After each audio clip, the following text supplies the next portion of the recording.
नमस्कार, अश्विनी अन्नपूर्णा किचनमध्ये तुम्हा सर्वांचं खूप खूप मनापासून स्वागत।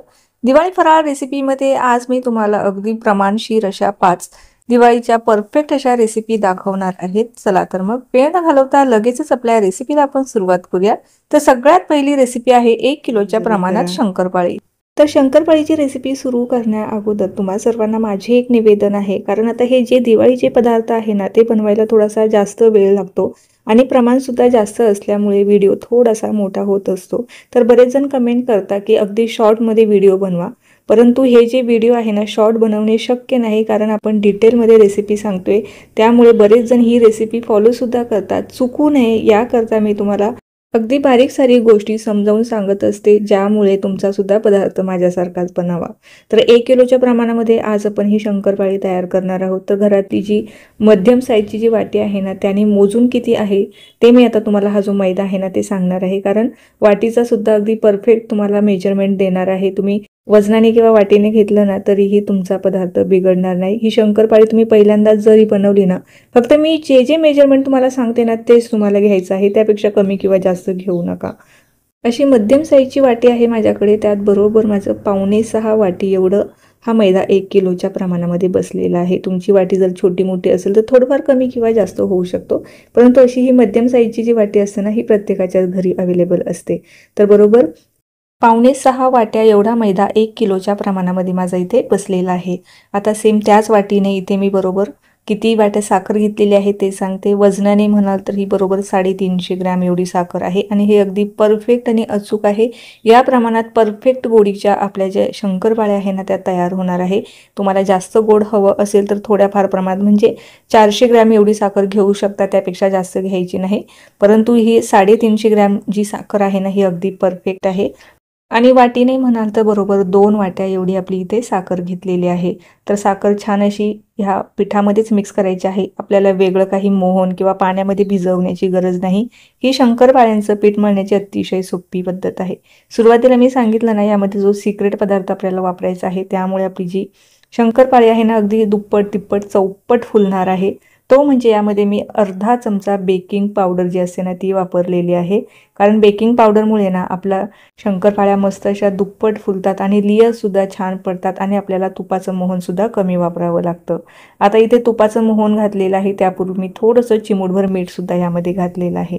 तर आता तूप किती घ्यायचं आहे तर साधारणतः इथे मी 250 ग्रॅम एवढं हे वितळलेलं तूप घेतलेलं आहे। वितळलेलंच तूप आपल्याला घ्यायचं आहे। तूप गरम करून थोडंसं हलकंसं कोमट असायला हवं, पूर्णपणे थंडही नको आणि पूर्णपणे कडकडीत गरमही नको, तर हलकंसं कोमट असायला हवं। आता हे तुपाचं मोहन या पिठामध्ये मिक्स करायचं आहे। आता पुन्हा एकदा हे जे मोहन आहे ना मिक्स करता करता तुम्हाला बेकिंग पावडरबद्दल थोडक्यात माहिती सांगते, कारण बेकिंग पावडर आपण यामध्ये याकरता वापरणार आहोत, त्यामुळे आपली जी शंकरपाळी आहे ना तेलकट होत नाही आणि फुलायला सुद्धा अगदी दुप्पट तिप्पट फुलते आणि रंगही खूप छान येतो। त्याकरता आपल्याला यामध्ये ना जी बेकिंग पावडर आहे ती वापरायची आहे। बेकिंग सोडा न वापरता बेकिंग पावडर कुठल्याही किराणा मालाच्या दुकानात ही तुम्हाला मिळून जाईल, ती आपल्याला अगदी अर्धा चमचा घ्यायची आहे। आणि वजनाने सांगायचं जर झालं तर अगदी 10 ग्रॅम एवढी ही बेकिंग पावडर इथे घेतलेली आहे। आता मी तुम्हाला पाण्याचं सुद्धा अगदी परफेक्ट असं प्रमाण इथे सांगणार आहे। ज्या वाटीने आपण सगळे साहित्य घेतलं ना त्याच वाटीने मी ते पाणी घेतलेलं आहे। सुरुवातीला 1 वाटी पाणी ह्या पिठामध्ये मिक्स केलेलं आहे आणि अगदी हलक्या हाताने आपल्याला हे पीठ मळायचं आहे, जास्त जोर लावायची सुद्धा गरज नाही, कारण बऱ्याचदा ना हे जे पीठ आहे ना यामध्ये आपण तुपाचं मोहन जास्त वापरतो खुसखुशीत होण्यासाठी आणि पाणी जे आहे हे कमी वापरतो। त्यामुळे शंकरपाळ्या तर खुसखुशीत होतात, परंतु त्या खूप जास्त तुपकट सुद्धा होतात, त्यामुळे खायला सुद्धा त्या जास्त चांगल्या लागत नाही। आता यामध्ये ना मी टोटल बरोबर 1.5 वाटी एवढं पाणी वापरलेलं आहे।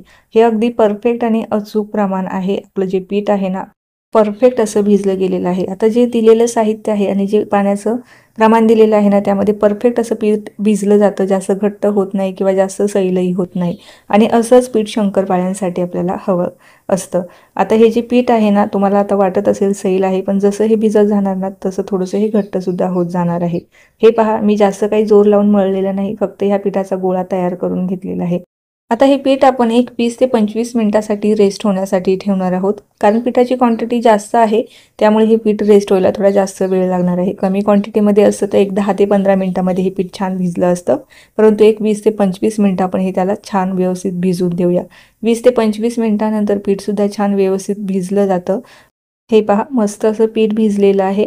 आता लगेच शंकरपाळी बनवायला घेऊया। हे पीठ तुम्ही कसंही भिजवलं ना तरीही याची शंकरपाळी परफेक्टच तयार होणार आहे। यासाठी आपल्याला वेगळं काही तुपाचं किंवा दुधाचं मोहनसुद्धा घालण्याची गरज नाही। पुढे तुम्हाला दिसणारच आहे की शंकरपाळी किती खुसखुशीत आणि मस्त अशी टम्म फुगणार आहे। आता एक छोटासा गोळा आपण काढून घेऊया आणि लाटून घेऊया। हे जे प्रमाण मी तुम्हाला सांगितलेलं आहे ना, हे अगदी परफेक्ट आणि अचूक आहे। नो फेल रेसिपी आहे। तुम्ही पहिल्यांदा जरी ट्राय करत असाल ना, अगदी विश्वासाने ही रेसिपी तुम्ही ट्राय करू शकता। परफेक्ट शंकरपाळी तुमची तयार होणार आहे। अजिबात कुठेही बिघडणार नाही आहे। 1 किलोचं प्रमाण सांगितलेलं आहे। जर तुम्हाला 2 किलोच्या प्रमाणामध्ये बनवायचे असेल तर तुम्ही हे दिलेलं प्रमाण दुप्पट घेऊ शकता किंवा अर्धा किलोच्या प्रमाणामध्ये जर बनवणार असाल तर दिलेलं प्रमाण तुम्ही अर्ध घेऊ शकता। तरीही तुमची शंकरपाळी परफेक्टच तयार होणार आहे। याची लिस्ट जी आहे ना, ही तुम्हाला मी डिस्क्रिप्शनमध्ये देणारच आहे। आता आपण शंकरपाळीसाठीचं जे पीठ आहे ते लाटून घेऊया। थोड्याशा जाड आकारामध्येच आपण ह्या शंकरपाळ्या बनवणार आहोत, तेव्हाच ह्या छान खुसखुशीत होतात आणि याला छान असे लेयर्स पडावे ना। इथे मी तुम्हाला व्हिडिओमध्ये जसं दाखवत आहे ना तसे फोल्ड करायचे आहे, त्यामुळे छान असे लेयर्स आपल्या शंकरपाळीला पडणार आहे। तर साधारणतः 1 वेळेला असं मी केलेलं आहे। तुम्हाला जास्त लेयर्स पाडायचे असेल तर 2 वेळेला ही प्रोसेस तुम्ही करू शकता। आता हे पीठ जे आहे ना किती स्मूथ आहे तुम्हाला इथे दिसतच असेल। जेव्हा तुपाचं प्रमाण ह्या पिठामध्ये जास्त होतं ना तर तेव्हा आपलं जे पीठ आहे ना साईडने चिरा पडतात, परंतु यामध्ये ना तुपाचं मोहन कमी आहे तरीही तुम्हाला इथे दिसत असेल मस्त असं हे जे पीठ आहे ना आपलं भिजलेलंही आहे आणि छान अशी पोळीसुद्धा लाटली जात आहे। आता ही आपल्याला जास्त पातळ लाटायची नाही। जर पातळ लाटली तर आपल्या ज्या शंकरपाळ्या आहे ना ह्या जास्त खुसखुशीत होणार नाही। तर हे पहा अशा पद्धतीची ही पोळी लाटून घेतलेली आहे। जाडी तुम्हाला इथे दाखवते। आता त्यानंतर साईडला जो भाग आहे ना थोडासा जास्त जाडसर राहतो, त्यामुळे मी हा साईडचा कट करून टाकणार आहे आणि आतमधला जो चौकोन आहे ना तो आपला अगदी असा व्यवस्थित परफेक्ट असा लाटला गेलेला असतो। आता तुम्ही याला चौकोनी शेपमध्ये याला कट करू शकता किंवा तुम्हाला डायमंड शेपमध्ये शंकरपाळीच्या शेपमध्ये जर कट करायचं असेल तर तुम्ही त्याला त्या आकारामध्ये कट करून घेऊ शकता। पिझ्झा कटरने मी छान असे शंकरपाळी आता कट करून घेणार आहे। तर हे पहा ना अगदी मस्त असे हे शंकरपाळी तयार होत आहे। कुठेही जास्त झंझट नाही, मेहनत नाही, अगदी झटकीपट तयार होणारे हे शंकरपाळे आहे। कुठेही आपल्याला वजनाचं सुद्धा जास्त टेन्शन घेण्याची गरज नाही, तरीही शंकरपाळी परफेक्टच होणार आहे। तुम्ही जर नवशिके असाल किंवा पहिल्यांदा जर तुम्ही शंकरपाळे बनवत असाल तर ही रेसिपी बघून नक्की बनवा। अजिबात तुमचे शंकरपाळे बिघडणार नाही याची खात्री आहे। आणि बनवल्यानंतर कमेंट करायला मला अजिबात विसरू नका, कारण तुमची जी छोटीशी कमेंट आहे ना किंवा तुमची जी प्रतिक्रिया आहे ना ती कळल्यानंतर मला अजूनच छान असं प्रोत्साहन मिळतं आणि छान देखील वाटतं की माझी जी रेसिपी आहे ही कोणीतरी ट्राय करतंय आणि ती परफेक्ट होतीये। तर हे पहा मस्त अशा चौकोनी आकारामध्ये ह्या शंकरपाळ्या आपल्या तयार करून झालेल्या आहे। आता लगेचच तळून घेऊया। तर थोड्याफार प्रमाणामध्ये करून घ्यायच्या आणि लगेचच तळायला लागायचं।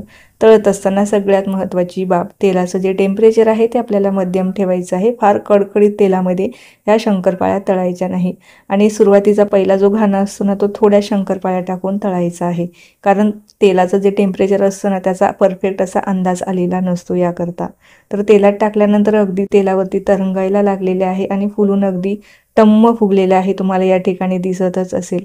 आता मस्त असे सोनेरी रंगावर येईपर्यंत ना आपल्याला ह्या छान भाजून घ्यायचं आहे। गॅस आपल्याला मध्यमच ठेवायचा आहे, कमी गॅसवरती सुद्धा ह्या शंकर तळायच्या अजिबात नाही। तर हे पाहना मस्त असा गोल्डन ब्राऊन रंग आलेला आहे। मस्त अशा लेयर्स सुद्धा आपल्या शंकरपाळीला पडलेले आहे। रंग अप्रतिम आलेला आहे आणि तळल्यानंतर अगदी दुप्पट तिप्पट सुद्धा फुललेले आहे। तर मस्त अशी ट्रिक मी तुम्हाला सांगितलेली आहे, तर ती ट्रिक वापरून तुम्ही नक्की ह्या शंकरपाळ्या ह्या दिवाळीला बनवून पहा। अजिबात तेलकट होणार नाही, तुपकट होणार नाही किंवा तुपाचं सुद्धा प्रमाण आपल्याला जास्त वापरावं लागणार नाही। अगदी कमी तुपामध्ये सुद्धा तुम्ही अशा परफेक्ट हलवाई स्टाईल शंकरपाळ्या घरच्या घरीच बनवू शकता। तर हे पहा दुसरी जी बॅच आहे ना त्यामध्ये थोड्याशा शंकरपाळ्या मी जास्त तळायला घेतलेल्या होत्या। तर मस्त अशा ह्यांना सुद्धा लेयर्स इथे दिसतच असतील। मस्त अशा अलट पलट करत आपल्याला हे शंकरपाळ्या तळून घ्यायचे आहे। थोड्याशा गवाळच आपल्याला ह्या ठेवायच्या आहे, जास्त डार्क रंगावर तळायच्या नाही, कारण जेव्हा आपण तेलाच्या बाहेर काढतो ना तेव्हा सुद्धा यामध्ये प्रोसेस चालूच असते आणि जर आपण अगोदर जास्त डार्क रंगावर तळल्या ना तर नंतर त्या जास्तच काळपट होतात। त्यामुळे थोड्याशा गवाळच आपल्याला ह्या तळून काढायच्या आहे। तर मी तुम्हाला व्हिडिओमध्ये दाखवत आहे ना अगदी सेम तशाच तुम्हाला सुद्धा तळून काढायच्या आहे। तर हे पहा दुसरी बॅच सुद्धा माझी तळून झालेली आहे। राहिलेल्या शंकरपाळ्या सुद्धा आता मी सेम पद्धतीने तळून काढणार आहे।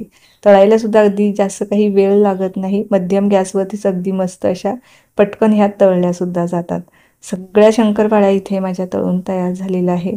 रंग तर पाहना काही सुरेख आलेला आहे आणि जरासुद्धा ह्या तेलकट दिसत नाही. परफेक्ट अशा ह्या शंकरपाळ्या इथे तयार झालेल्या आहे. दिवाळीसाठी ही एकदम परफेक्ट अशी रेसिपी आहे. ज्यांना 1 किलोची शंकरपाळी बनवायची असेल ना, त्यांनी जे दिलेलं प्रमाण आहे ना, ती वापरून नक्की बनवा. शंकरपाळी अजिबात फसणार नाही. तुम्हाला हातावरती चोळून दाखवते, ह्या शंकरपाळ्या अजिबात कुठेही तेलकट झालेल्या नाही आणि हातावरती चुरूनही दाखवते. त्यामुळे तुम्हाला अगदी असा अंदाज येईल की ही जी शंकरपाळी आहे ना, खरोखर बिस्किटांप्रमाणे खुसखुशीत झालेली आहे. मस्त अशी खारीप्रमाणे हिला लेअरसुद्धा पडलेली आहे. वयस्कर माणसंसुद्धा आरामात खातील एवढी ही खुसखुशीत शंकरपाळी तयार होती. 2 बोटांनी जर तोडलं ना, तरीही ही सहज तुटली जात आहे. हे पहा ना, मस्त अशी आपली ही शंकरपाळी तयार झालेली आहे. तर खुसखुशीत आपली शंकरपाळी तर तयार झालेली आहे. त्यानंतर आपली दुसरी रेसिपी आहे मस्त असे अगदी जिभेवर ठेवताच विरघळणारे रवा बेसनचे लाडू. तर हे पहा, लाडू काय मस्त असा सुरेख तयार झालेला आहे. सगळ्यात अगोदर लाडू बनवण्यासाठी काय काय जिन्नस घेतलेले आहे ते इथे मी तुम्हाला सांगते. आता लाडू बनवण्यासाठी ना, इथे मी रेडीमेड जे बेसन पीठ असतं ना, हे जे लाडवांसाठीचं सेपरेट बेसन पीठ येतं, थोडंसं हे रवा टेक्स्चरमध्ये असतं, तर ते घेतलेलं आहे. साधारणतः हे 250 ग्रॅम घेतलेलं आहे. आता इथे 3 गोष्टींचं जे प्रमाण आहे ना, ते आपल्याला सम ठेवायचं आहे. म्हणजे बेसन पीठ, रवा आणि पिठी साखर हे सगळे आपल्याला 250 ग्रॅम घ्यायचे आहे आणि फक्त आपल्याला तूप इथे 200 ग्रॅम घ्यायचं आहे. हे अगदी परफेक्ट प्रमाण आहे. यामध्ये आपले जे लाडू आहे ना, असे परफेक्ट तयार होणार आहे. बऱ्याचदा ह्या लाडवांमध्ये तूप जरी जास्त झालं ना, हे लाडू बसतात, परंतु जे प्रमाण मी सांगितलेलं आहे ते अचूक आहे. हेच तुम्हालाही घ्यायचं आहे आणि हे लाडू बनवायचे आहे. सगळ्यात अगोदर रवा भाजून घेऊया. आता रवा भाजण्यासाठी ना, आपल्याला इथे तुपाचा वगैरे वापर करायचा नाही, तर आपल्याला हा असाच भाजून घ्यायचा आहे. तर हे पहा, मस्त असा हा रवा मी इथे भाजून घेतलेला आहे. आता हा काढून घेऊया आणि त्याच कढाईमध्ये आता बेसन भाजून घेऊया. सुरुवातीला जे बेसन आहे ते आपल्याला अगोदर हलकं असं भाजून घ्यायचं आहे आणि हे सगळे जे जिन्नस आहे ना, आपल्याला मध्यम ते कमी गॅसवरती भाजायचे आहे.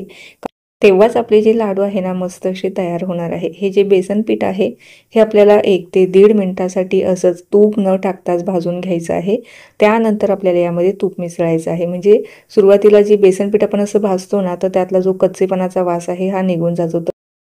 लाडू बनवताना ना, सगळ्यात महत्त्वाची स्टेप आहे हे जे बेसन पीठ आहे हे भाजणं. जर ते व्यवस्थित भाजलं गेलं नाही ना, तर आपले लाडू हे पूर्णपणे बिघडतात. जर थोडंफार जरी कच्चं राहिलं ना, हे लाडू खाताना टाळ्याला चिकटतात किंवा अजिबात व्यवस्थित सुद्धा लागत नाही. तर त्यासाठी ही सगळ्यात महत्त्वाची स्टेप आहे. हे पीठ आपल्याला अगदी व्यवस्थित कमी ते मध्यम गॅसवरती भाजून घ्यायचं आहे. आता यामध्ये मी थोडं थोडं तूप टाकून हे छान असं भाजून घेणार आहे. सुरुवातीला हे पीठ भाजत असताना बरंचसं जड जातं, परंतु भाजल्यानंतर ना हे बऱ्यापैकी हलकं होतं. तर थोडंसं भाजलं गेलेलं आहे. यामध्ये मी राहिलेलं संपूर्ण जे तूप आहे ते टाकून घेणार आहे.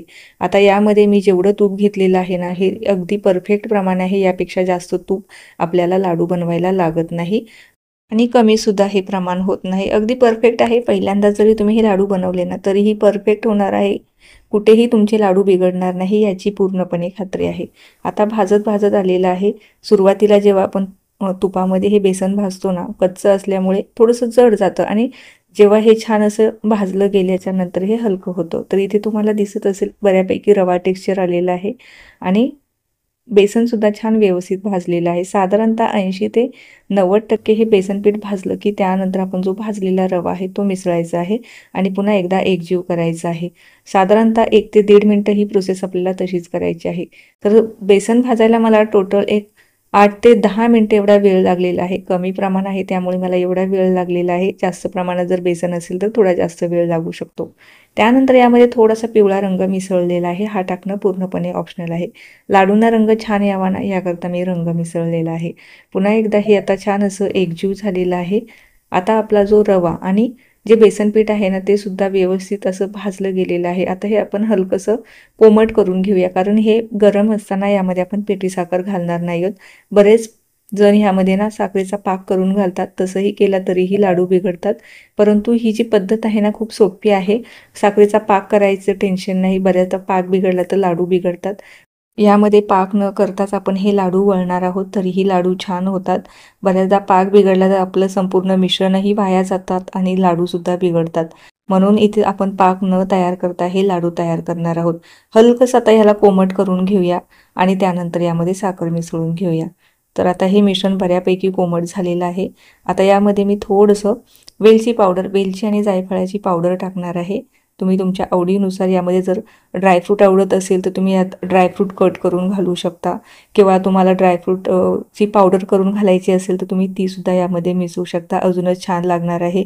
बेदाणे घालू शकता, चारोळी सुद्धा यामध्ये वापरू शकता, परंतु हे मी काहीही न वापरता अगदी प्लेन लाडू तयार करणार आहेत। घेतलेली साखर आता यामध्ये मिसळून घेऊया। आता जे प्रमाण आहे ना, बऱ्याच जणांना इथे साखरेचं जे प्रमाण जास्त वाटत असेल तर तुम्ही इथे कमी करू शकता, किंवा अजून यापेक्षा जास्त गोड आवडत असेल तर साखरेचं प्रमाण वाढवू शकता, परंतु जे प्रमाण आपण घेतलेलं आहे ना ते परफेक्ट आहे। यात परफेक्ट गोडीचे लाडू आपले तयार होतात, त्यामुळे एक्स्ट्राची साखरही घ्यायची गरज लागत नाही।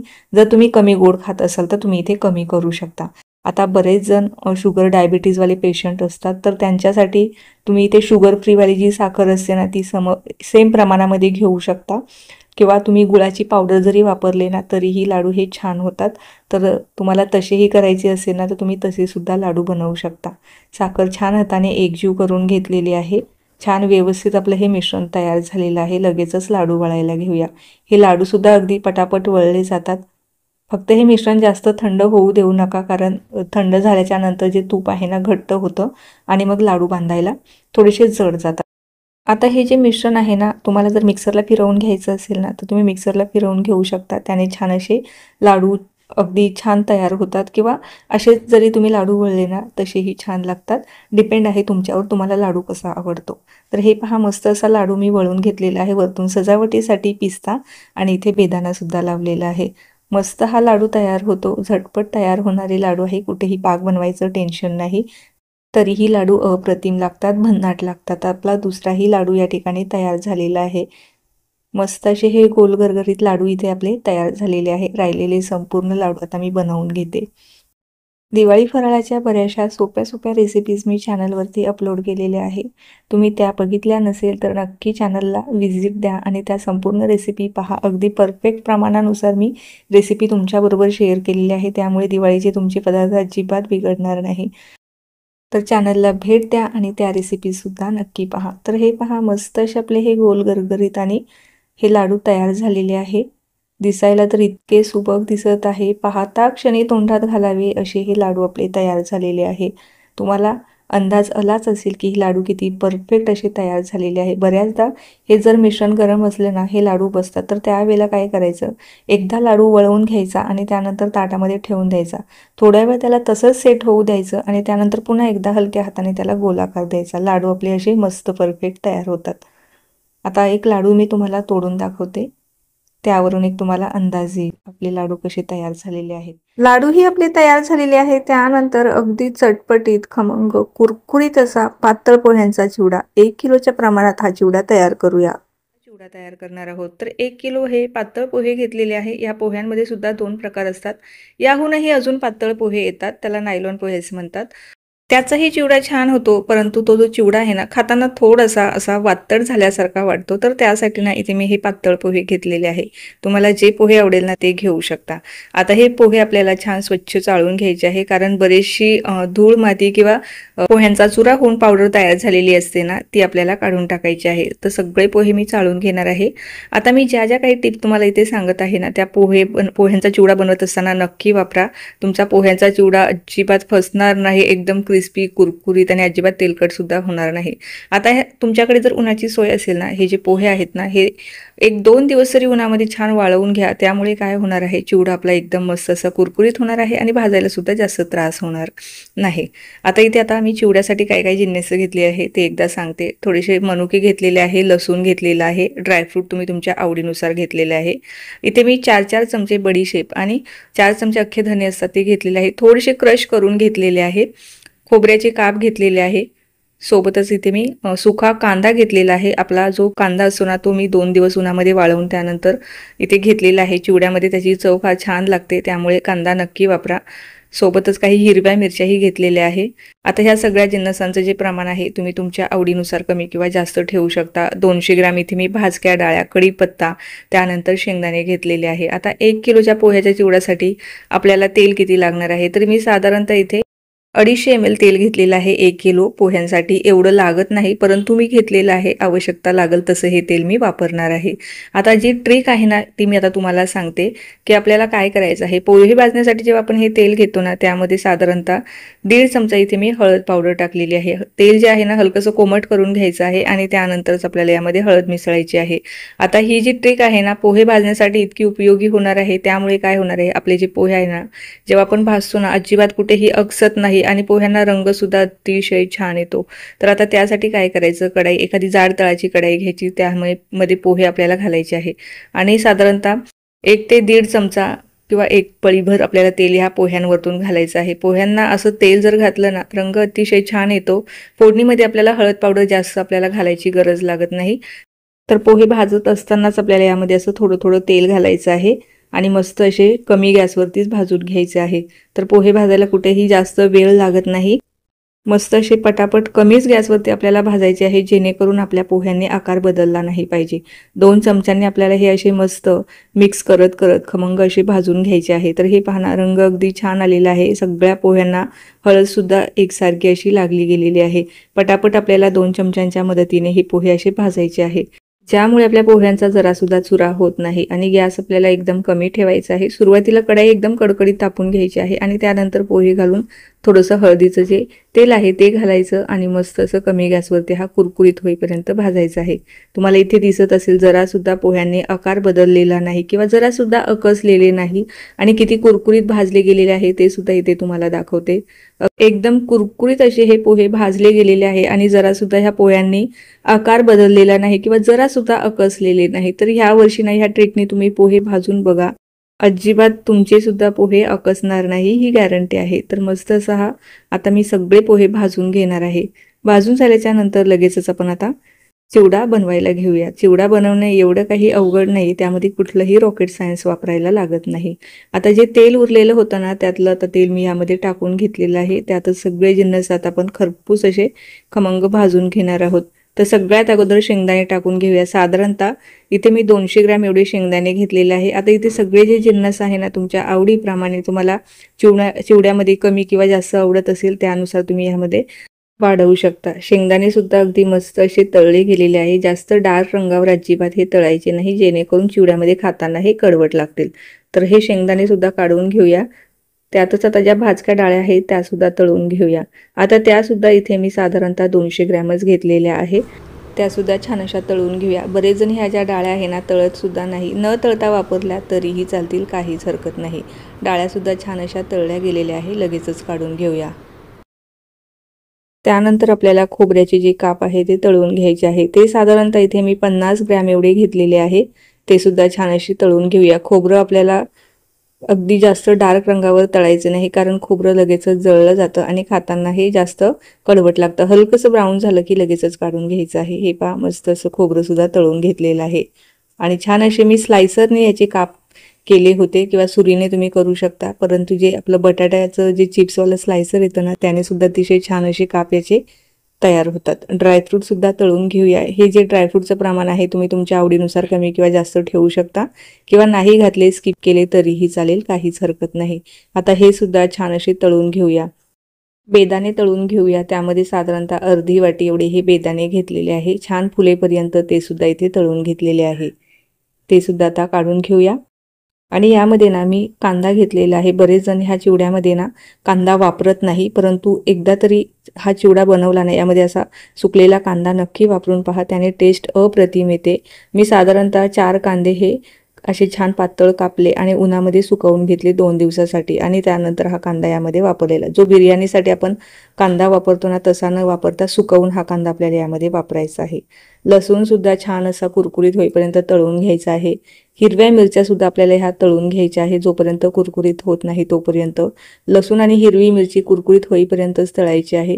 सोबतच कढीपत्ता सुद्धा छान कुरकुरीत होईपर्यंत तळायचा आहे, कारण हे जे पदार्थ आहे ना यामुळे आपला जो चिवडा आहे हा नरम पडण्याची शक्यता असते, कारण यामध्ये पाण्याचा अंश असतो. त्यामुळे हे कुरकुरीत जोपर्यंत होत नाही ना तोपर्यंत आपल्याला तळून घ्यायचे आहे. कढीपत्ता सुद्धा छान असा तळून झालेला आहे। आता यातलं ना बरंचसं तेल माझं उरलेलं आहे, तर एवढं तेल मला चिवड्यासाठी लागणार नाही। त्यातलं मी थोडंसंच तेल घेतलेलं आहे, बाकीचं काढून ठेवलेलं आहे। साधारणतः 2 मोठी पळी इथे मी तेल घेतलेलं आहे, त्यामध्ये जिरं, मोहरी आणि आपण बडीशेप आणि अख्खे धणे जे आहे कुटून घेतलेले होते ना, ते आपल्याला यामध्ये घालायचं आहे आणि काही मिनिटासाठी परतवायचे आहे। सोबतच अर्धा चमचा इथे मी हिंग घातलेला आहे आणि अर्धा चमचा आपल्याला हळद पावडर घालायची आहे। यामध्ये जास्त काही मसाले जात नाही। हा जितका साधा सिंपल असेल ना, तेवढी याची टेस्ट छान लागते। तर मी यामध्ये जास्त काही मसाले घातलेले नाही। तुम्हाला आवडत असेल तर तुम्ही यामध्ये चिवडा मसाला सुद्धा 1 चमचाभर वापरू शकता किंवा लाल मिरची पावडर जर तुम्हाला वापरायची असेल तर ती सुद्धा वापरू शकता, परंतु मी हा साधा सिंपल चिवडा तयार करणार आहे। फोडणी सुद्धा आपली तयार झालेली आहे। आता सगळे जिन्नस आपण मिसळून घेऊया। संपूर्ण पोहे मी छान भाजून घेतलेले होते, त्यामध्ये तळलेले सगळे जिन्नस आता टाकून घेऊया। अतिशय मस्त असा हा चिवडा होतो। एकदा तरी जरूर तुम्ही ह्या पद्धतीने चिवडा ट्राय करून पहा, नक्की तुमची तारीफ केल्याशिवाय राहणार नाही। 1 किलोच्या प्रमाणात आज आपण हा चिवडा तयार केलेला आहे। आता ह्याचे सगळं जे प्रमाण आहे हे मी तुम्हाला डिस्क्रिप्शनमध्ये देणारच आहे। जास्त प्रमाणात करायचं असेल तर हे जे प्रमाण आहे हे तुम्ही इथे दुप्पट घेऊ शकता किंवा अर्धा किलोच्या प्रमाणामध्ये जर हवा असेल तर तेच तुम्ही अर्ध करू शकता। तर सगळे जिन्नस यामध्ये टाकून घेतलेले आहे। आता बेसिक घरातले काही मसाले किंवा जे साहित्य राहिलेले आहे चिवड्यासाठी ते टाकून घेऊया। चवीपुरतं मीठ टाकलेलं आहे आणि यामध्ये मी पिठी साखर घातलेली आहे। पिठी साखरेमुळे आपला जो चिवडा आहे मस्त असा चटपटीत लागणार आहे। आणि अजून 1 चमचाभर इथे मी आमचूर पावडर वापरलेली आहे। अर्धा चमचा आपल्याला यामध्ये काळं मीठ वापरायचं आहे। 1 चमचा भाजलेल्या जिऱ्याची पावडर वापरायची आहे। आता इथे जर तुमच्याकडे आमचूर पावडर नसेल ना, तर त्याऐवजी तुम्ही 1 पाव चमचा लिंबू सत्व सुद्धा मिक्सरला फिरवून यामध्ये वापरू शकता। जास्त वापरायचं नाही, कारण लिंबू सत्व हे जास्त आंबट असते, त्यामुळे चिवडा आंबट होण्याची शक्यता असते। किंवा तुमच्याकडे आमचूर पावडर नसेल तुम्ही चाट मसाला वापरू शकता, किंवा तुम्हाला जर हे 3ही जिन्नस घालायचे नसेल तर ते तुम्ही ते पूर्णपणे स्किप करू शकता। परंतु चटपटीत आणि खमंग असा चवदार चिवडा बनवायचा असेल ना, यामध्ये आमचूर पावडर किंवा चाट मसाला किंवा लिंबू सत्व जरूर वापरा, त्यामुळे फार छान टेस्ट आपल्या चिवड्याला येणार आहे। आणि हे 3ही जिन्नस तुम्हाला आरामात किराणा मालाच्या दुकानात मिळून जातील। तर आता हे पहा चिवडा मिक्स करून घेऊया। अगोदरच आपण छान असा जे पोहे आहे ना भाजून घेतलेले होते, त्यामुळे आपल्याला जास्त काही मिसळायला किंवा मिक्स करायला वेळ लागत नाही। मस्त असा परफेक्ट आपला हा चिवडा इथे तयार झालेला आहे। पोह्यांना रंगही अगदी परफेक्ट आलेला आहे। पोहे जरासुद्धा आपले आकसलेले नाही किंवा अजिबात कुठेही असे वाकडे झाल्यासारखे दिसत नाही। आणि चिवडा किती कुरकुरीत आहे हे सुद्धा तुम्हाला दाखवते। मुख्य म्हटले ना, हा चिवडा अजिबात जास्त तेलकट झालेले नाही। तेलाचं योग्य प्रमाण घेतलेलं आहे। परफेक्ट असं तेलाचं सुद्धा प्रमाण ह्या चिवड्याला बसलेलं आहे। जर तुमचा चिवडा अजून थोडासा असा ड्राय वाटत असेल किंवा तुम्हाला असं वाटत असेल यामध्ये तेलाची आवश्यकता आहे, तर तुम्ही त्यामध्ये तेल थोडंसं गरम करून मिक्स करू शकता। परंतु मी जे प्रमाण घेतलेलं आहे ते अगदी परफेक्ट आहे, त्यामुळे चिवड्यामध्ये तेल वापरण्याची सुद्धा गरज लागत नाही। जवळून दाखवते चिवडा किती परफेक्ट असा तयार झालेला आहे, अजिबात कुठेही अकसलेला नाही। सांगितलेल्या टिप्स वापरा, ज्या ट्रिक दिलेल्या आहे त्या वापरून हा चिवडा बनवला ना परफेक्ट तयार होतो, कुठेही बिघडत नाही। त्यानंतर बनवतोय सगळ्यांनाच हवी वाटणारी अशी मस्त अशी खुसखुशीत अजिबात तेलकट न होणारी करंजी। सगळ्यात अगोदर आपण आता करंजीचं सारण तयार करून घेऊया। इथे मी तुम्हाला वजनाने आणि कपाने असं दोन्हीही प्रमाण सांगणार आहे, त्यामुळे तुमचं सुद्धा सारण परफेक्ट तयार होणार आहे। इथे आता मी पिठी साखरेचा जो कप तुम्हाला इथे दिसत असेल ना, मेजरिंग कपाने 2 कप एवढं मी इथे खोबरं घेतलेलं आहे। साधारणतः 200 ग्रॅम एवढं खोबरं आहे आणि तेवढाच आपल्याला रवा घ्यायचा आहे। म्हणजे इथे आता खोबरं जे आपण कपाने मोजून घेऊ ना, तर ते हलकं असल्यामुळे ते 2 कप भरलेलं आहे। तर इथे आपल्याला जो रवा घ्यायचा आहे ना, तो 1 कप घ्यायचा आहे। पण वजनाने म्हणाल ना, हा जो रवा आहे ना, दोन्हीही सेम आहे। म्हणजे 200 ग्रॅम खोबरं, 200 ग्रॅम रवा, त्यासाठी 100 ग्रॅम पिठी साखर असं हे प्रमाण मी इथे घेतलेलं आहे। काही ड्रायफ्रूट सुद्धा आपल्याला घ्यायचे आहे। त्यात इथे मी 4 चमचे मिल्क पावडर घेतलेले आहे। मिल्क पावडरमुळे ना सारणाला खूप छान टेस्ट येते, त्यामुळे इथे मिल्क पावडर वापरलेली आहे। जर तुम्हाला खवा वापरायचा असेल ना, तर खवा सुद्धा वापरू शकता। त्यानंतर 2 चमचे आपल्याला इथे बेसन पीठ घ्यायचं आहे, वेलची पूड घेतलेली आहे आणि खसखस घेतलेली आहे। आता हे झालं आपलं सारणाचं जे प्रमाण आहे, हे तुम्हाला अगदी सोपं करून मी इथे सांगितलेलं आहे। आता लगेचच सारण बनवायला घेऊया। तर इथे मी साधारणतः 2 चमचे साजूक तूप घेतलेलं आहे, त्यामध्ये ड्रायफ्रूट छान असे मी आता भाजून घेणार आहे। तर यामध्ये मी काजू, बदाम आणि काही किशमिश घेतलेले आहे। तुम्ही तुमच्या आवडीचे ड्रायफ्रूट यामध्ये घालू शकता। छान असे कुरकुरीत होईपर्यंत आपण आता हे भाजून घेऊया आणि भाजल्याच्या नंतर हे साईडला काढून ठेवूया। आणि जे राहिलेलं तूप आहे ना, त्यामध्ये त्यामध्येच आपल्याला जो रवा आहे तो भाजायचा आहे। रवा भाजायला सुद्धा आपण इथे जास्त काही तुपाचा वापर करणार नाही आहोत। साधारणतः 2 चमचे तुपामध्ये आपला जो रवा आहे ना हा छान असा भाजला जातो। जे ड्रायफ्रूटचं उरलेलं तूप आहे ना त्यामध्येच रवा भाजून घेऊया। आणि इथे अजून एक महत्त्वाची गोष्ट, जो रवा तुम्ही वापरणार असाल ना करंजीच्या सारणासाठी हा 0 नंबरचा रवा घ्यायचा आहे। जास्त जाड रवा घ्यायचा नाही। किंवा तुम्ही बरेच जण कमेंट करतात की जर जाड रवा मिक्सरला फिरवून घेतला तर चालेल का, तर असं नाही। हा जो 0 नंबरचा रवा येतो ना तोच आपल्याला घ्यायचा आहे। आणि आता हा रवा सुद्धा आपल्याला खमंग भाजून घ्यायचा आहे। अजिबात जास्त डार्क रंगावर आपल्याला हा रवा भाजायचा नाही। हलकासा ब्राऊन झाला की लगेचच काढून घ्यायचा आहे, कारण आपल्याला हे जे पदार्थ आहे ना हे खमंग भाजायचे आहे, खरपूस नाही। जास्त डार्क रंगावर कुठलाही सारणाचा पदार्थ आपण भाजून घेणार नाही आहोत। एका भांड्यामधून काढून घेतलं, त्यानंतर त्यातच आपल्याला इथं सुकं खोबरं घ्यायचं आहे। अजून एक महत्त्वाची गोष्ट, बरेच जण हे सारण बनवण्यासाठी डेसिकेटेड कोकोनट येतं ना ते वापरतात। ते अजिबात वापरू नका, कारण त्यातलं जे तेल असतं ना ते सगळं काढून घेतलेलं असतं आणि त्याला चव सुद्धा राहत नाही। त्यामुळे असं आपलं सुकं खोबरं जे येतं ना ते किसून घ्यायचं आणि तेच सारणासाठी वापरायचं आहे। त्यामुळे सारणाला टेस्ट सुद्धा छान येते। आता हे खोबरं सुद्धा मी हलकंसं असं भाजून घेतलेलं आहे। तर हे पहा, अशाच पद्धतीमध्ये तुम्हाला सुद्धा भाजायचं आहे। कुठेही जास्त काळपट करू नका। त्यानंतर आता हे सुद्धा आपण थंड होण्यासाठी साईडला काढून घेऊया। आता हे सगळे जिन्नस आपल्याला थंड होण्यासाठी थोड्या वेळ असं साईडला ठेवून देऊया। तोपर्यंत यामध्ये आपण 1 चमचाभर पुन्हा साजूक तूप घेऊया आणि त्यात जी खसखस आहे ना ती छान अशी भाजून घेऊया। आणि जे बेसन पीठ घेतलेलं होतं ना ते सुद्धा टाकायचं आहे। आता बरेच जण ना या सारणामध्ये बेसन पीठ वापरत नाही, परंतु तुम्ही माझ्या पद्धतीने सारण नक्की बनवून पहा। बेसन पिठाचा सुद्धा फ्लेवर या सारणामध्ये अतिशय भारी येतो। किंवा तुम्हाला हे जर स्किप करायचं असेल ना स्किप करू शकता, परंतु बेसन पिठामुळे आपलं सारण छान असं खमंग लागतात। बरेच जण ह्यामध्ये ना गव्हाचं पीठ सुद्धा घालतात, तर 2 चमचे गव्हाचं पीठ सुद्धा भाजून यामध्ये तुम्ही वापरू शकता। तर आता हे पीठ सुद्धा ह्या मिश्रणामध्येच काढून घेऊया। त्यानंतर हे मिश्रण पूर्णपणे आपल्याला थंड करून घ्यायचं आहे आणि थंड झाल्याच्या नंतर आपल्याला यामध्ये पिठी साखर घालायची आहे। आता हे जे सारण आहे ना, बरेच जण शुगर किंवा डायबिटीसचे पेशंट असतात, त्यांना ह्या करंज्या चालत नाही। तर त्याऐवजी त्यांनी काय करायचं, जी शुगर फ्रीवाली शुगर येते ना ती सुद्धा यामध्ये मिसळू शकता, किंवा डायरेक्ट तुम्ही गूळ पावडर जरी यामध्ये मिसळली ना तरीही चालेल। त्यामुळे जे शुगर डायबिटीसवाले जे पेशंट आहे ना ते सुद्धा ह्या करंज्या खाऊ शकतील। आता हे आपण पूर्णपणे थंड करून घेऊया आणि थंड झाल्याच्या नंतर हे जे सारण आहे ना हाताने आपल्याला छान व्यवस्थित कुस्करून घ्यायचं आहे, जेणेकरून जे खोबऱ्याचे मोठे मोठे जे धागे आहे ना ते छान असे बारीक करून घ्यायचे आहे, जेणेकरून आपली जी करंजी आहे ना बनवताना कुठेही फाटू तुटू नये याकरता। आता हे मिश्रण सुद्धा पूर्णपणे थंड झालेलं आहे। त्यामध्ये जी आपण मिल्क पावडर घेतलेली होती ना ती टाकून घेऊया। तर 4 चमचे इथे मी मिल्क पावडर टाकलेली आहे। जर तुम्हाला मिल्क पावडर घालायची नसेल तर ती सुद्धा वगळू शकता, किंवा त्याऐवजी तुम्हाला खवा वापरायचा असेल ना तर थोडासा गरम करून इथे पाववाटी खवा सुद्धा यामध्ये मिसळू शकता। ड्रायफ्रूट टाकून घेऊया आणि 1 चमचाभर वेलची जायफळाची जी पूड आहे ती टाकून घेऊया आणि लगेचच यामध्ये 1 कपभर आपल्याला जी पिठी साखर आहे ना ती मिसळायची आहे। तर छान एकजीव करून घ्यायचं आहे हे सारण। आता हे जे सारण आहे ना बनवलं ना तर साधारणतः 5 ते 6 महिने तुम्ही हवाबंद डब्यामध्ये जर भरून ठेवलं ना छान टिकतं, किंवा जर फ्रीजमध्ये ठेवलं ना साधारणतः वर्षभर सुद्धा हे खराब होत नाही, अगदी जसंची तसं राहतं। आता हे सारण माझं इथे तयार झालेलं आहे। हे पहा, मस्त असं सारण इथे तयार झालेलं आहे।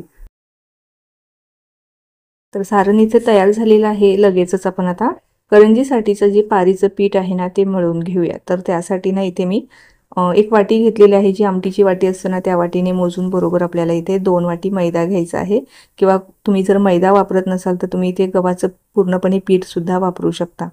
त्यानंतर आपली करंजी खुसखुशीत व्हावी ना याकरता मी साधारणतः 6 ते 7 चमचे आणि वाटीने म्हणाल तर पाव वाटी आपल्याला इथे बारीक रवाच घ्यायचा आहे। 0 नंबरचा जो रवा आहे तोच इथे आपल्याला इथे पीठ मळण्यासाठी वापरायचा आहे। थोडंसं इथे मीठही घातलेलं आहे आणि 5 चमचेवर इथे मी कडकडीत तुपाचं मोहन घातलेलं आहे। तेलाचं मोहन घातलं तरीही चालेल, परंतु करंजीमध्ये ना किंवा गोडाच्या पदार्थामध्ये तुपाचा जो फ्लेवर आहे ना तो खूप छान येतो, त्यामुळे शक्यतो तूपच वापरावा। आता हे जे तुपाचं मोहन आहे ना ते छान असं पिठाला एकजीव करून घ्यायचं आहे, एकसारखं लावून घ्यायचं आहे आणि मस्त असं थोडंसं घट्टच आपल्याला हे पीठ मळायचं आहे। आता हे पीठ मळण्यासाठी ना मला किती पाणी लागणार आहे याचा सुद्धा तुम्हाला अचूक आणि परफेक्ट अंदाज देणार आहे। आता इथे मी वाटीभर, ज्या वाटीने मी सगळे जिन्नस मोजून घेतलेले होते ना त्याच वाटीने बरोबर इथे मी 1 वाटीभर पाणी घेतलेलं आहे आणि थोडंसं घट्ट हे पीठ मळायचं आहे, कारण जसं जसं हा मैदा भिजत जाणार ना तसा तसा हा सैल होतो किंवा पातळ होतो. त्यानंतर करंज्या लाटताना किंवा जेव्हा आपण करंज्या भरतो ना तेव्हा त्या फुटतात. तर त्यासाठी थोडंसं घट्ट पीठ मळायचं आहे, कारण यामध्ये आपण रवासुद्धा घातलेला आहे. तर टोटल मला बरोबर पाऊण वाटीपेक्षा साधारणतः थोडंसं जास्त पाणी लागलेलं आहे. उरलेलं म्हणाल तर 2 ते 3 चमचे पाणी एवढं उरलेलं आहे. आता तुम्ही जर थोडासा रवा जास्त वाढवला ना तर हे पूर्ण पाणी तुम्हाला लागू शकतं. आता हे पीठ आपल्याला एक 15 ते 20 मिनिटासाठी छान असं मुरू द्यायचं आहे. पीठ छान मुरलं की रवाही छान फुलतो आणि आपल्या करंज्यासुद्धा छान खुसखुशीत होतात. एक 15 ते 20 मिनिटानंतर पीठ पुन्हा एकदा आपल्याला मळून घ्यायचं आहे आणि लगेचच करंज्या बनवायला घ्यायचं आहे. तर आता मी तुम्हाला इथे ना 2 प्रकारच्या करंज्या मी बनवून दाखवणार आहे. ज्यात तुम्हाला जी पद्धत सोपी वाटणार आहे ना त्या पद्धतीने तुम्ही बनवू शकता. पहिली तर मी तुम्हाला साच्याने ज्या करंज्या बनवतात ना त्या बनवून दाखवणार आहे आणि एका वेळेला तुम्ही 4 करंज्यासुद्धा बनवू शकता. त्याचीसुद्धा पद्धत मी तुम्हाला पुढे दाखवणारच आहे. एक छोटासा गोळा घेतला, हातावरती छान असा मळून घ्यायचा आहे आणि बाकीचं पीठ आपल्याला झाकून ठेवायचं आहे, जेणेकरून कडक होऊ नये.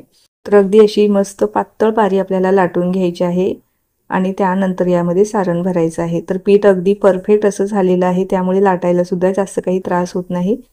हे पहा, अशी पारी मी लाटून घेतलेली आहे. आता मी तुम्हाला सगळ्यात अगोदर जी साचा आहे ना त्याने ही करंजी बनवून दाखवणार आहे, किंवा साच्याऐवजी तुमच्याकडे फिरणी असेल तर फिरणीने सुद्धा ह्या करंज्या बनवू शकता. तर माझ्याकडे असा हा प्लास्टिकचा साचा आहे, त्यामध्ये आपल्याला ही पारी ठेवून घ्यायची आहे.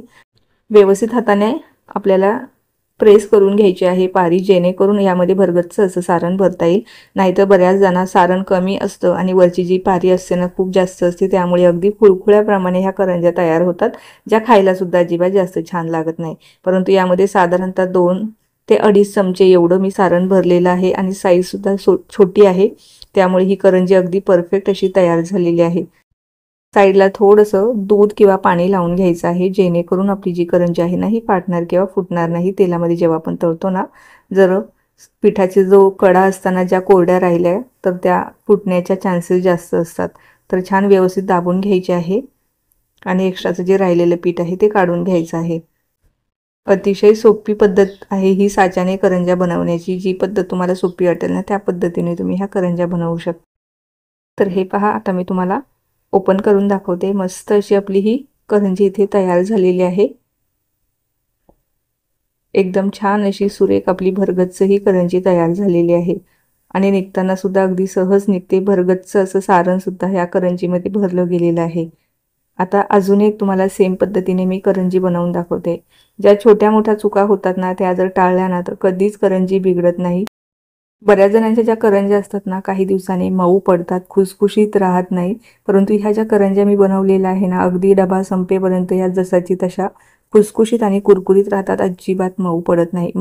करंज्या ना बऱ्याच जणांच्या ह्या काही दिवसांनी मऊ पडतात. तर असं का होतं, ज्या करंज्या आहे ना तळताना थोडीफार आपल्याकडनं चूक होतेच, त्यामुळेच ह्या करंज्या मऊ पडतात. तर ती कुठे होते, जेव्हा आपण करंजी तळतो ना तेव्हा गॅस एकतर मोठा ठेवलेला असतो, मोठ्या गॅसवरती आपण पटापट ह्या करंज्या तळत असतो. तर त्यामुळे आपले जे करंजीचं जे पीठ आहे ना वरचा जे आवरण आहे ना ते खूप जास्त पटकन असं रंगाने लाल होतं आणि आपल्याला असं वाटतं की ह्या करंज्या व्यवस्थित तळल्या गेलेल्या आहे. परंतु त्या फक्त वरतून रंग बदलतात, आतून त्या कच्च्या राहतात आणि कच्च्या राहिल्या की ह्या करंज्या काही दिवसांनी लगेचच मऊ पडतात. तर करंजी तळत असताना आपल्याला थोडेसे पेशन्स ठेवून तळावे लागणार आहे, म्हणजे आपल्याला अगदी मध्यम गॅसवरती ह्या करंज्या तळायच्या आहे. दुसरी ही करंजी आपली अगदी मस्त झालेली आहे. इथे काही करंज्या मी बनवून घेतलेल्या आहे. तुम्हाला दिसत असेल काय सूर हे कशा ह्या करंज्या आपल्या तयार झालेल्या आहे. आणि करंजी तयार करून झाल्याच्या नंतर आपल्याला ह्या एखाद्या सुती कापडाने झाकून ठेवायचं आहे, जेणेकरून ह्यांचं वरचं आवरण कोरडं होऊ नये. आणि आवरण कोरडं झालं की जेव्हा आपण तेलामध्ये सोडतो ना तेव्हा या फुटण्याचे चान्सेस असतात, त्यामुळे आपल्याला हे व्यवस्थित झाकून ठेवणं गरजेचं आहे. आता इथे सगळ्यात महत्त्वाची दुसरी एक सोपी पद्धत करंजी बनवण्याची मी इथे सांगणार आहे. आता एक आपल्याला पोळीप्रमाणे एक मोठी अशी पोळी लाटून घ्यायची आहे. आता बऱ्याच जणांकडे साचा किंवा फिरणी नसेल ना तर त्यांच्यासाठी ही जी पद्धत आहे ना अगदी सोपी आहे. एक मोठी पोळी लाटून घेतली, त्यामध्ये साधारणतः 1 चमचा असं आपल्याला व्हिडिओमध्ये मी तुम्हाला जसं दाखवत आहे ना तसं आपल्याला सारण पसरवून घ्यायचं आहे, ठेवून घ्यायचं आहे. आणि त्यानंतर आपल्याला ह्या ज्या करंज्या आहे या ग्लासाने बनवायच्या आहे. ही सुद्धा अतिशय सोपी पद्धत आहे. अगदी लहान मुलंसुद्धा ही आरामात बनवू शकतील. आणि दिवाळीमध्ये ना लहान मुलांची भरपूर रेलचेल असते, त्यामुळे थोडीशी ॲक्टिव्हिटीसुद्धा त्यांची होणार आहे. तर हे पहा असं पसरवून घेतलेलं आहे. आणि आता जी साईडची पोळीचा जो भाग आहे ना तो आपल्याला अशा प्रकारे दुमडून घ्यायचं आहे। पण जे सारण आहे ना ते ठेवताना आपल्याला मधोमध ठेवायचं आहे, तेव्हाच आपल्याला हा भाग जो आहे ना दुमडता येईल। त्यानंतर इथे आपल्याला अशा काठाचा ग्लास घ्यायचा आहे आणि त्याने आपल्याला करंजीचा शेप द्यायचा आहे। अगदी झटकीपट अशा सुद्धा पद्धतीने तुम्ही ह्या करंज्या बनवू शकता। हे पहा काय मस्त असा शेप आपल्या करंजीला आलेला आहे। अतिशय सोपी आणि भन्नाट ट्रिक आहे, तर तुम्हाला जी पद्धत सोपी वाटेल ना त्या पद्धतीने तुम्ही ह्या करंज्या बनवू शकता। या करंजीला तुम्हाला डिझाइन करायचं असेल ना ते सुद्धा मी तुम्हाला पुढे सांगते, परंतु सगळ्यात अगोदर ह्या ज्या करंज्या आहे ना त्या कट करून घेऊया। व्यवस्थित सगळ्या बाजू चारही बाजू दाबून घ्यायच्या आहे आणि ग्लासाने कट करायचं आहे। ग्लास घेताना काठाचाच ग्लास इथे वापरायचा आहे, तेव्हाच ह्यांना छान असा आकारही येतो आणि कट सुद्धा पटकन होतात। किंवा फिरणी असेल ना तर फिरणीने सुद्धा तुम्ही ह्या करंज्या बनवू शकता। एका टायमाला तुम्ही 4 करंज्या ह्या आरामात बनवू शकता। एक मोठी पोळी लाटून घ्यायची आणि त्यावरती असं सारण भरून घ्यायचं आहे, अगदी पटापट ह्या करंज्या तयार होतात। तर अशा एका टायमाला मी 4 करंज्या बनवून घेतलेल्या आहे। आता याला छान अशी डिझाइन करून घेऊया, म्हणजे अजूनच ह्या सुबक दिसणार आहे।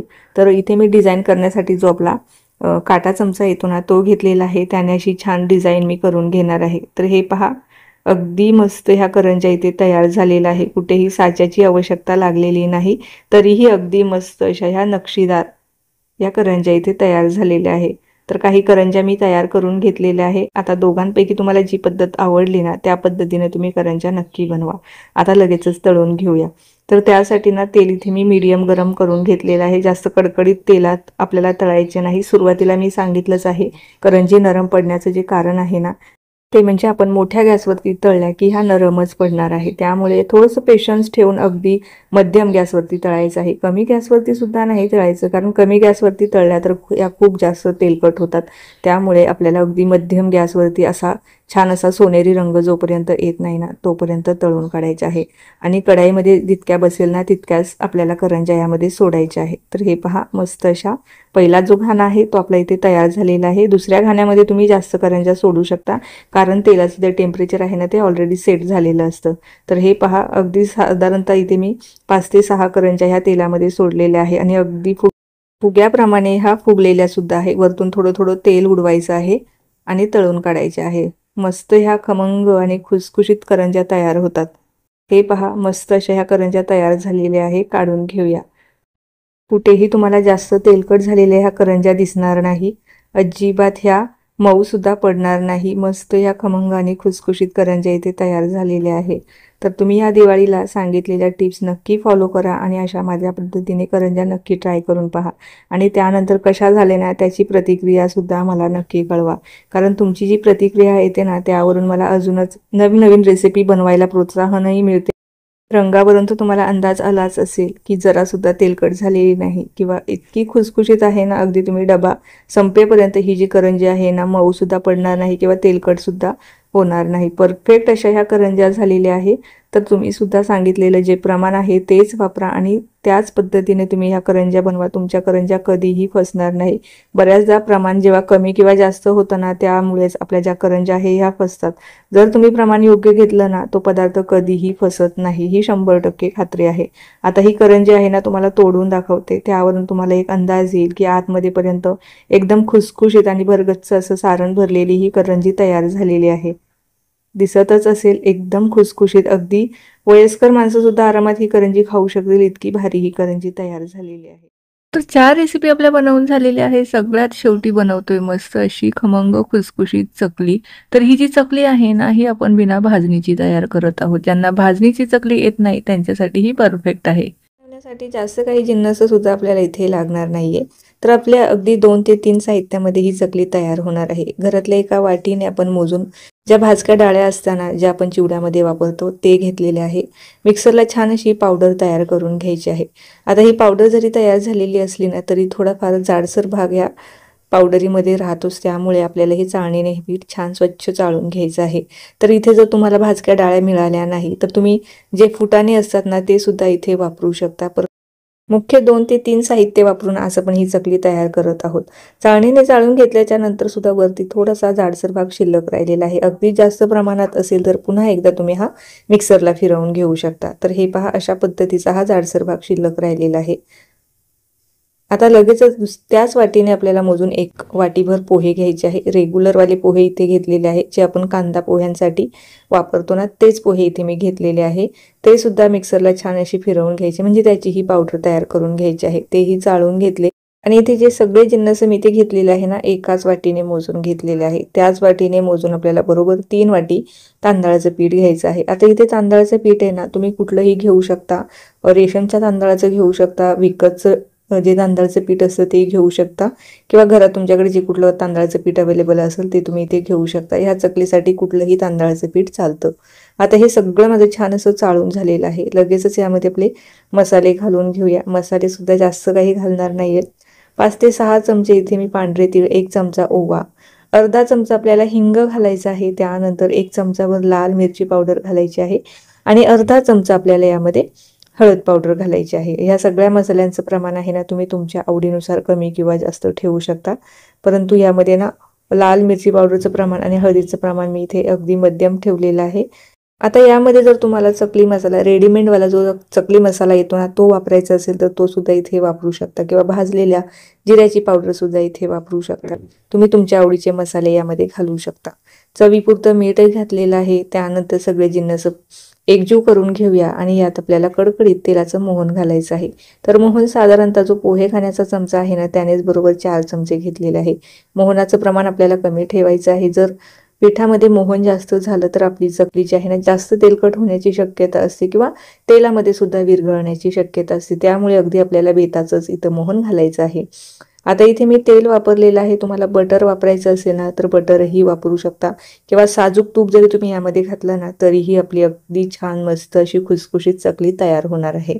आता हे तेल जे आहे ना ते छान हाताने एकजीव करून घेऊया, म्हणजे एकसारखं मोहन सगळ्या पिठाला व्यवस्थित बसलं जाईल, किंवा कुठे कमी कुठं जास्त असं लागणार नाही. त्यामुळे हाताने छान व्यवस्थित चोळून घ्यायचं आहे. सुरुवातीला चमच्यानेच मिक्स करा, कारण आपण एकदम कडकडीत मोहन यामध्ये घातलेलं होतं.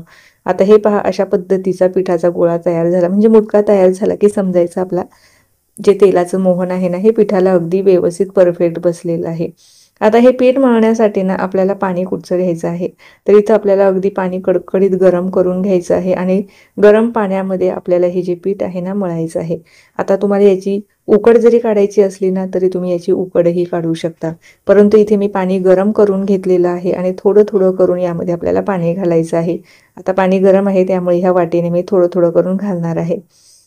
अगदीच सगळं एकदाच पाणी घालायचं नाही, तर थोडं थोडं पाणी टाकायचं आणि आपल्याला मध्यम असा हा पिठाचा गोळा मळून घ्यायचा आहे. पाणी गरम आहे त्यामुळे सुरुवातीला मी चमच्याने मिक्स करून घेत आहे. डायरेक्ट हात घातला तर हात भाजण्याची शक्यता असते. अजून याला पाण्याची आवश्यकता आहे. अजून थोडंसं पाणी घालून घेतलेलं आहे. आता पाण्याचं जे टेम्परेचर आहे ना ते सुद्धा थोडंसं कमी झालेलं आहे, म्हणजे आता हे कोमट झाल्यासारखं झालेलं आहे.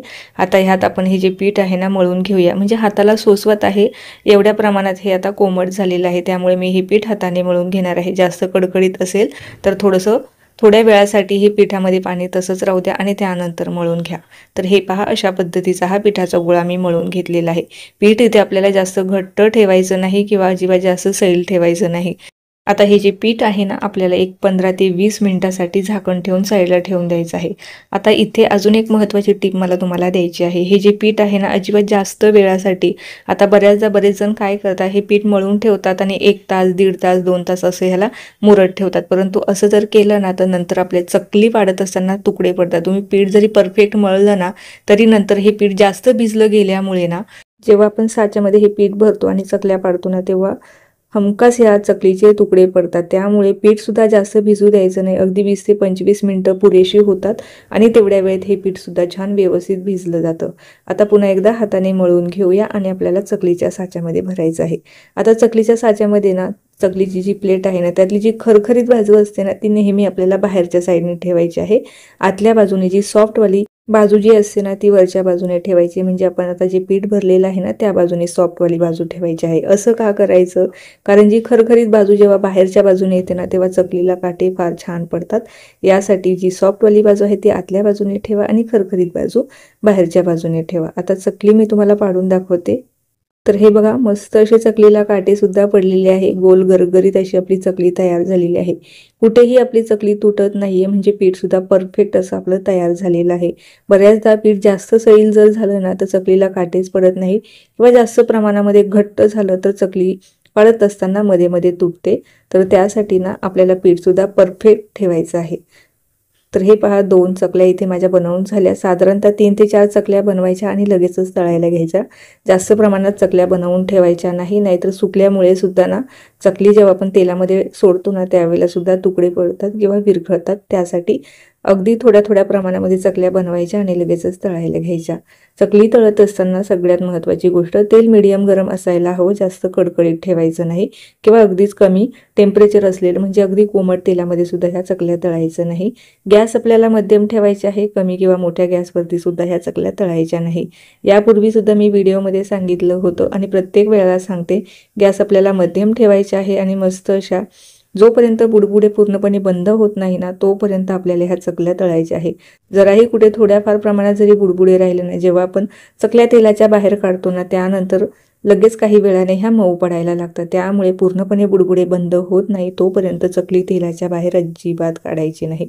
ही सगळ्यात महत्त्वाची टीप आहे, कारण बऱ्याचशा कमेंट्स येतात की आमची जी चकली आहे ना ही मऊ का पडते। तर मऊ पडण्याचं कारण म्हणजे आपण व्यवस्थित तळली नाही किंवा ती आतून कच्ची राहिली तर त्यावेळेला ही जी चकली आहे ही मऊ पडतेच पडते। त्यामुळे पूर्णपणे बुडबुडे बंद होत नाही तोपर्यंत आपल्याला तेलाच्या बाहेर अजिबात काढायची नाही।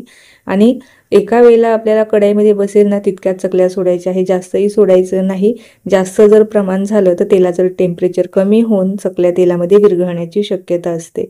त्यामुळे अजिबात जास्त चकल्या सुद्धा सोडायच्या नाही। अगदी 3 ते 4 चकल्या पुरेशा होत्या आणि त्या व्यवस्थित अशा तळून द्यायच्या आहे।